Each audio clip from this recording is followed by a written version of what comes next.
আসসালামু আলাইকুম বন্ধুরা, আশা করি সকলেই ভালো আছেন। দেখেন মাত্র 220 টাকা হলে এভাবে ডিজাইন করে নিতে পারেন রাজপ্রাসাদ না, আর 120 টাকা হলে 3D ওয়ালপেপার গুলো করে নিতে পারবেন।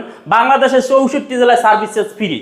ভাই এগুলো স্ট্রং কেমন যদি জি জি, এডি স্ট্রং এই যে একটু দেখা, একটু দাঁড়ে একটু ঝুম করে দেখেন। এই দেন, এটা আমার হাত দিয়ে কিন্তু আমি করতে আছি, কিছু হয় না, পানিতে ওয়াশ করা যাবে। এগুলো 3D, এগুলো কোনো নষ্ট হবে না। সিলিং গুলো করছেন কত টাকা স্কয়ার ফিটে? এইটা মাত্র 220 টাকা, সাদার ভিতরে 270 টাকা কালার সহকারে। জি জি আচ্ছা, এগুলো গ্যারান্টি ওয়ারেন্টি থাকতেছে ভাই? জি জি অবশ্যই। আর এখানে এটা একটা ড্রয়িং রুমটা একটু দেখান, জালি কাটিং দিয়ে এবং গর্জিয়াস গুলো কাজগুলো করে দিছি। এগুলো করলে একটু কস্টিংটা বেশি আসবে, আপনার 280 টাকা 90 টাকা করে স্কয়ার ফিট পড়বে কালার সহকারে। আচ্ছা ভাই, তো সারা বাংলাদেশে কাজ জি করেন? জি, বাংলাদেশ 64 জেলায় আমরা কাজগুলো করি। আচ্ছা, তো সেক্ষেত্রে আপনাদের সাথে যোগাযোগ করার মাধ্যমে ফোন জি জি, দিতে হবে? যদি অবশ্যই আসতে পারে, অবশ্যই আসলে অফিসে আসলে যোগাযোগ করতে পারবে। আর যদি আমাদের স্ক্রিনে নাম্বার থাকে অবশ্যই নাম্বারে যোগাযোগ করতে পারেন। প্রবাসী আছেন তারা এই হোয়াটসঅ্যাপে কন্ট্যাক্ট করতে পারবে, তাই তো? জি জি, স্ক্রিনে নাম্বার দেওয়া আছে, যে কোনো প্রয়োজনে জলবের সাথে যোগাযোগ